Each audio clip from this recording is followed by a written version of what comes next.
And hell has frozen over, because not only do we get a chapter yesterday with Sakura doing something cool, this episode is, for the most part, the first half, all showing Sakura actually looking pretty cool as well and doing something. So, yeah, somebody go down there with some flames and unfreeze hell, because that shit has frozen over.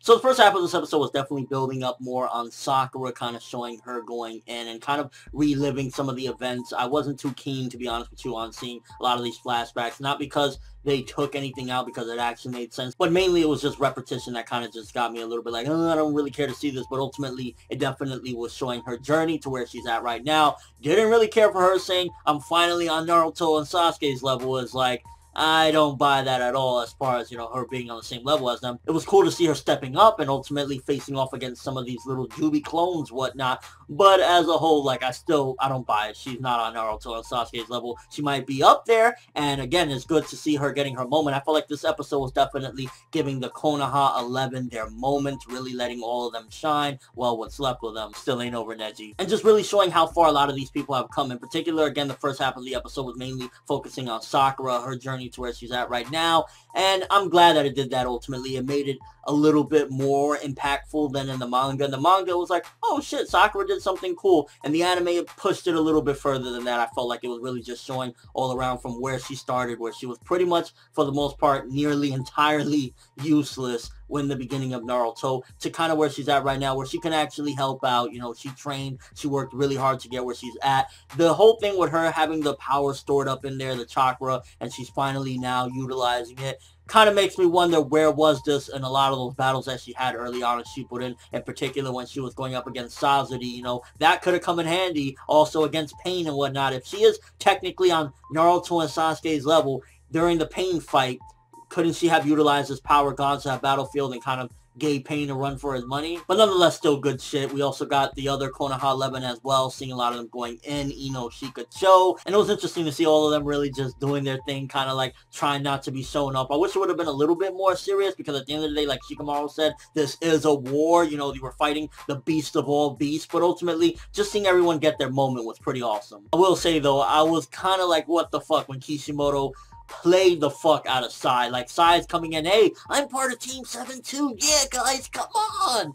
And he just gets dusted off, and it was kind of like Kishimoto giving him the finger, like, you've always been Sasuke's, you know, temporary replacement, and you never measured up to shit, fuck you. And it was like, almost everyone had an epic moment in this episode. Everybody was just really going in. Hinata, oh my god, my bitch Hinata really going in. I was like, this is so exciting. And then comes along Sai, is like, yo, dog, I'm about to do something purty. Oh, no, they done got me. I don't know if Kishimoto just doesn't give a fuck about Sai anymore now that Sasuke's back or what, but it was just tragic to see him getting fucked over like that. And one other person I gotta talk about yet again, Kiba, shut up. Oh my god. I understand that this character hasn't had much screen time since original Naruto, so ultimately this is to the extent of his characterization that we can get, really, of him just spouting out nonsense, but shut the fuck up, man. I miss the old Kiba, that he just had like this little swag to him. He was kind of cool, chill. You know, he had his dog, he had his little style, but this, like, Kiba and Shippuden, especially lately, oh my god, he's shut the fuck up. Desperate for attention. Like, I'm not the biggest fan at all of people that are attention seekers, and he's just there, yeah, look, I can do Shadow Clone. Look, I got one there. He's a three-headed dog. Like, bro, no one gives a fuck. They don't. You know it's bad when Sakura's looking like the Sage of Six Paths compared to your crusty ass. Yes, Sakura. And the way they wrapped up this episode, they definitely used a lot of content, having Naruto, Sasuke, and Sakura summoning the Toad, the Slug, and the Snake. Makes me wonder which one is which. I know, if I'm correct, that's the same Toad from the, you know, beginning and whatnot, but I'm curious which one are the other ones. So that might be actually the baby all grown up. I'm not sure, but either way, epic as fuck. Awesome episode. Couple of little nitpicks here and there. Kind of, first of all, Sakura saying she's on Naruto and Sasuke's level. You're up there. You're a lot stronger than you used to be. Not on Sasuke and Naruto's level. Also, kind of the way she got the power, I'm glad at least it wasn't a complete BS or whatever. It was actually, she been storing it, but I wish she would have used that power in previous battles that she had, you know, to help out. Oh, and before I forget to mention Madara,